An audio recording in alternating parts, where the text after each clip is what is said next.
Looks like we've got a fairly big chip out of the front here. That's a little surprise that I wasn't expecting. It's probably that pole there. I thought that was wood, but maybe it's steel.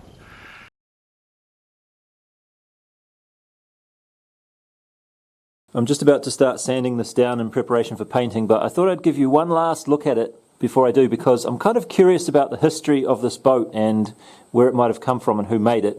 The guy that I bought it off on Trade Me had no idea. Hopefully it wasn't stolen. But anyway, it's this primer grey colour, and then it's got these flecks of red as if somebody maybe flicked it with a paintbrush on there. So I'm guessing maybe this was some sort of a guide coat thing like that. But anyway, if that looks familiar to anyone, let me know. Okay, I think I'll just start by painting this to begin with, and I'm going to use this, which is oil-based enamel, and it says undercoat, which I guess is a sort of a primer maybe, I don't know. And I'm going to thin it with that.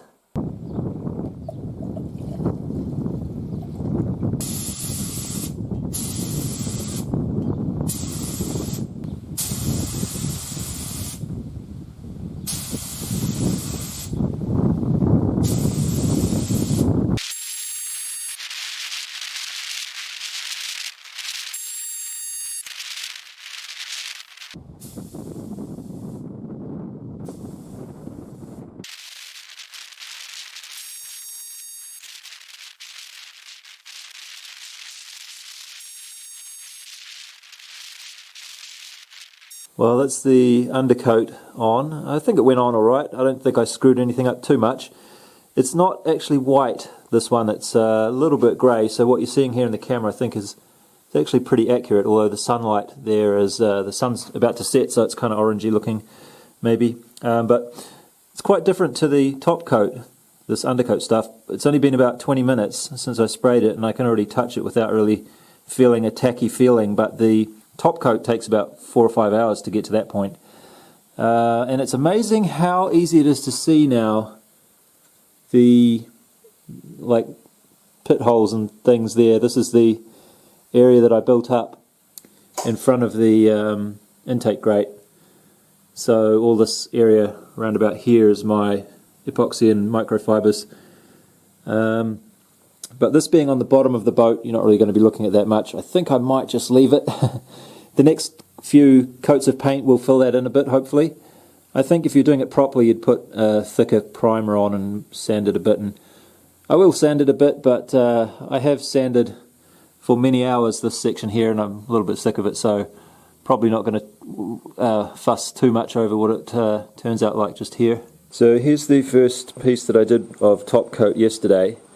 And most of it turned out okay, except for I got quite a lot of runs in some areas like here, and a big blob of stuff all around here like that, and then there's some in this area as well. And I realised afterward what I'd done wrong was that the mix of thinner to paint was completely backwards, because I was first investigating all this airbrushing stuff a couple of months ago, watching videos on YouTube about it. And I seem to recall that the ratio was 1:3 for thinning the paint to the thinner. But I got that backwards, and I put 1 part paint to 3 parts thinner, and it was just way too thin. So I'm spraying it and I'm thinking, man, there's not much colour going on.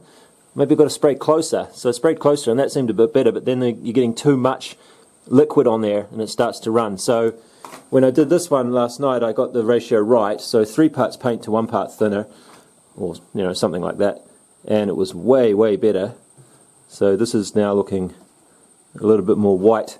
Yeah, I noticed the lighting conditions you have are very important too. So when I was spraying this yesterday evening at sunset with the sun coming through, it was really hard to see what I was doing, and I looked at the footage from the camera afterwards, and it was pretty awful to watch too. So I'm going to do the next coat on that right now while it's a little bit more sort of overcast. Very windy, unfortunately, but can't be helped. And so hopefully with the new mix and the proper lighting, or better lighting, that should go quite nicely. I found this thing at the shop the other day. It's a between coats finishing pad. It's a bit like steel wool, but it's very fine and almost soft and fluffy feeling. And I used that to just take off the sort of peach fuzz kind of feel that the undercoat had. So it's smoother now. It's not super smooth, but I think it's smooth enough that when the top coat goes on, it'll be able to, you know, gloss nice and smooth there. By the way, to the person who was commenting about the camera getting paint on the lens, what I'm doing is I put the camera outside just behind that window with the window open a bit, and then there's a breeze that comes in that way, so none of the paint's actually going towards the camera, I hope.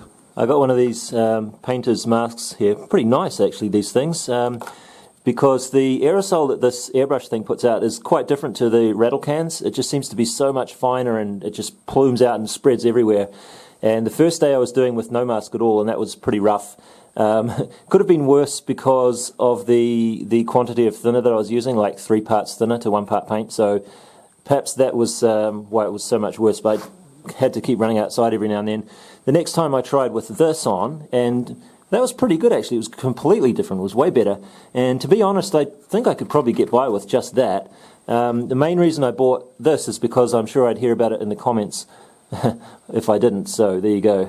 Okay, I'm getting ready to do the second top coat on this now, and I've decided that I'm just going to rub it down with this finishing pad. I'm not going to bother doing any wet sanding because I've been using this piece as a test, so this is one step ahead. This already has the second top coat on.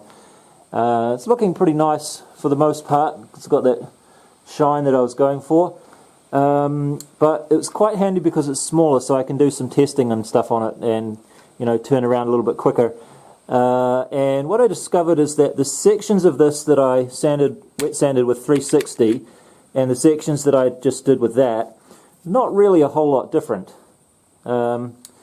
So since it's such a pain in the ass to take this down and then hang it up again, and also because if I wet sanded on here, I'd probably ruin this newspaper covering that I've got in places, so I don't want to get it wet. So for that reason the dry sanding thing is just as good. And what it does is it just takes the shine off it a little bit, so this enamel paint tends to shine up glossy quite easily like that there in the middle of the camera, but when you hit it with the finishing pad right there in the middle of the camera now, you can see it's not shiny. See that shiny? It just sort of dulls it up a bit, so I think that's probably going to be much better for the next layer of paint to go onto. And it also smooths it a little bit too, because there's a little bit of that sort of orange peely effect going on there. It's a little bit, oh, you can maybe see it there. See that sort of, it's not really that smooth. But down here, that's mostly gone, I hope. But anyway, so that's going to make things a lot easier. The other thing I discovered with this was that it actually wasn't that easy to cover over these bits here where there was a run. So I sanded it nice and smooth, so you can't feel that there where there's a difference in colour. But it's probably going to take one more coat to cover that properly. And there's a bit somewhere here. There's a colour you can see showing through there. It's not the greatest. And also this bit here on the front, which was the worst, is still the worst. So you can't feel that. It's perfectly smooth to the touch, but the colour difference didn't go away. So I'll keep painting more and more coats on this and trying different sanding techniques and stuff. But yeah, that's alright. I mean, it's got that nice shine that I was trying to get. There we go, it looks nice and shiny there. But yeah, I'll just use this as my test piece to play around with for now, I think. Oh yeah, and another problem that I found with the sandpaper that I didn't have with this is that when you get an edge that's kind of sharpish like that, the sandpaper will tend to take the paint off along that edge quite easily though, so you can see it's sort of greyish. Oh, is it that bad? Oh yeah. Actually looks worse on camera there, but you can see it's quite, the white got quite thin there, and that's because I used this. But when you do it with this, which is nice and soft, you don't have that problem.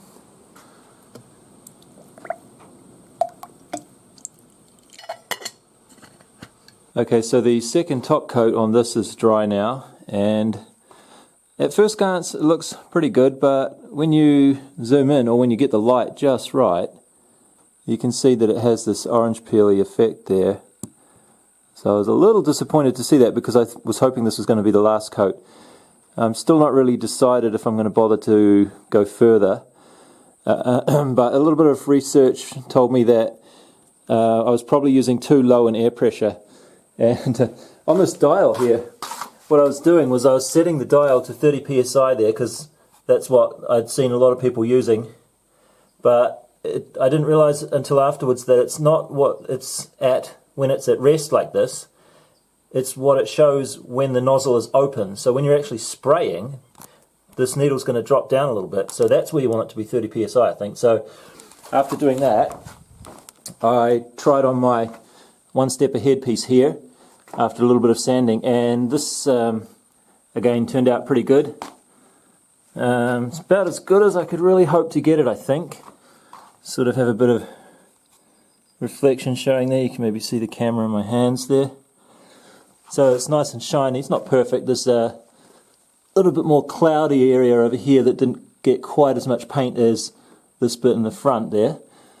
But as far as getting experience and learning about it, I kind of feel like I've taken it as far as I need to go just by what I've learnt with this one. And not really sure if I can be bothered sanding this and getting this up to the same standard as the other one. And it's kind of a pain in the ass to have this hanging in the garage all the time. It gets in the way, so I'm going to take it down, let it dry properly for another day or two, and maybe wet sand it and paint it one more time, but I don't know.